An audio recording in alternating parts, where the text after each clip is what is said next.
Today we're talking Nebraska recruiting, and I got Sean Callahan of Husker Online on this video. I wanted to get him on because he does this really cool tour each year where he stops at all the major in-state high school programs to report on all the top prospects in the state. He's been doing this, get this, for 21 years. And today we're going to get all the juice from Sean now that he's back home from the road. But first, Nebraska fans, do me a favor, hit subscribe to the On3 Recruit channel. We love talking Husker recruiting. We're going to do it all off season, so jump on board for me now. All right, let's bring on Sean Callahan. And I love what you do here because to me, it's sort of a barometer for Nebraska recruiting. When they're doing a good job on the trail, they are in it for these top in-state kids. When they're struggling, it's an opportunity for out-of-state teams to come in and take some of these top kids. So let's take a look at where the best recruits in the state are leaning. We'll start with the #1 player, Christian Jones, 4-star linebacker out of Omaha, Nebraska. Really hard-nosed, hard worker, dominates the competition.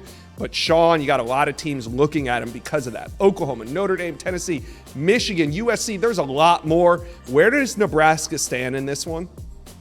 Well, they're definitely in the conversation, but Brent Venables has been up to Lincoln to see him. Lincoln Riley, he's had some big people come his way. Obviously, the major local programs besides Nebraska, like K-State and Iowa. Notre Dame, there's a natural connection there. Two of his teammates, the Rizak brothers, Teddy and Anthony, are going to Notre Dame next year. One's a scholarship, one's a walk-on. So there's going to be a natural tie to the Irish there as well. And Christian is just such a unique prospect. He's a verified 6'3", 215, plays an edge in high school, but probably more maybe of an inside linebacker type. He runs 10.8 electronic in the 100. He was in the championship heat, our race of the Class A 100-meter dash as a 215-pound linebacker body. And he's also one of the top shot put throwers in the state. Throws the shot put over 56 feet. So just a freakish combination of size, speed, athletic ability, power. He's got it all. Well, I think the next guy we're going to talk about, Chase Lofton, another prospect that has it all from the measurables at 6'5.5", 215 pounds. He's out of Omaha as well. Now he goes to Millard South High School, #2 ranked player in the state. Recruiting prediction machine shows a close race here, another one between Nebraska and Oklahoma. Do you think the Sooners are the top competition for Lofton? It's really hard to say. I mean, he just recently announced, or he's going to announce a top 10. And I do believe that some of the Florida teams are going to get a visit. He's looking at Florida State and Miami for visits. And I believe the Florida Gators could slide in there too. So he's got a very extensive list of teams that he plans to visit. Texas A&M is another one.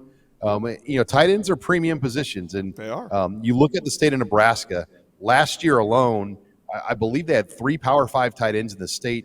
I know there was a point where they had more Power 5 tight ends in Nebraska than the states of California and Texas. I don't know how it finished out, but the pound for pound per capita level of tight ends the state of Nebraska puts out is as good as anywhere in the country. And Chase Lofton is this year's guy in that realm, and he's just got a lot of frame and upside. He's actually got an older brother that's a current tight end at Kansas State. So he's well known. He's playing for a new team this year too. He left Class B Elkhorn North. He'll transfer to Class A Power Millard South. Many think that Millard South is the heavy favorite right now to win Class A.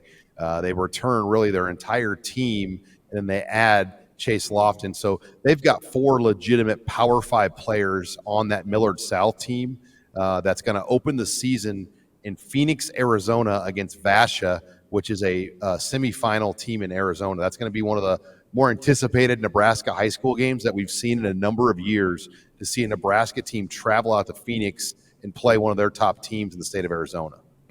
Well, a hair under 6'6", 215, you can see why he's so coveted. The next player on this list is coveted as well, and that's athlete Jackson Carpenter. He's 6'2", 195 out of Lincoln, Nebraska. Sean, he's listed as an athlete. Does Nebraska like Jackson on offense or defense? I think right now he's a receiver, but there's a ton of defensive potential there. I mean, honestly, Jackson Carpenter could be a strong safety. He could grow himself into a linebacker. He's already 195 at 6'2".